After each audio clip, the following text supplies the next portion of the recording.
வணக்கம். இன்றைக்கி ரவா தோசை எப்படி செய்யலான்னு பார்க்கலாம். ரவா தோசைக்கு நான் 1.5 கப்பு அரிசி எடுத்து 1 மணி நேரமாக ஊற வச்சு வச்சுருக்கேன், பச்சரிசி.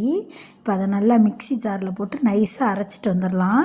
இந்த கப்பில் தான் நான் 1.5 கப் எடுத்தேன். இப்போ இந்த கப்பில் 1 கப்பு ரவை எடுத்துக்கலாம், 1 கப்பு மைதா எடுத்துக்கலாம், 1 ஸ்பூன் கார்ன்ஃப்ளவர் மாவு எடுத்துக்கலாம். எல்லாம் போட்டுட்டு இந்த அரைச்சிட்டு வந்த நைஸாக அரைச்சிட்டு வந்ததையும் அதோடு ஊற்றிக்கலாம்.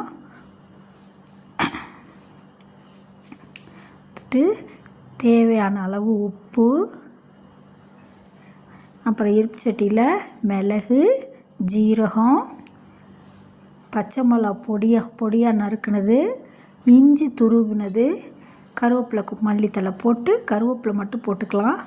போட்டு தாளிச்சிட்டு நம்ம அதை ஊற்றி நல்லா தண்ணி ஊற்றிட்டு மல்லித்தலை போட்டு நல்லா 1 மணி நேரம் 2 மணி நேரம் ஊற வச்சிடணும். ஊறினதுக்கப்புறம் தான் நம்ம ஊற்றினோன்னா நல்லா தோசைக்கல் காஞ்சோன்னு ஊற்றினா நம்ம திருப்புறப்ப கஷ்டப்படவே தேவையில்லை. இந்த பதத்தில் நீங்களும் கரைச்சி செஞ்சு பாருங்கள்.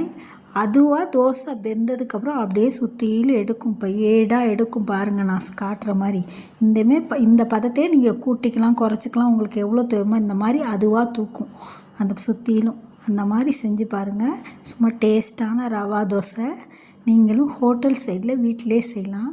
நீங்கள் திருப்பி போட்டு எடுத்தாலும் எடுக்கலாம், திருப்பாமே எடுத்தாலும் எடுத்துக்கலாம். நல்ல டேஸ்ட்டாக இருக்கும். இந்த மாதிரி நீங்களும் ரவா தோசை செஞ்சு சாப்பிட்டு பாருங்கள். சட்னி சாம்பார் வச்சுருக்கேன்.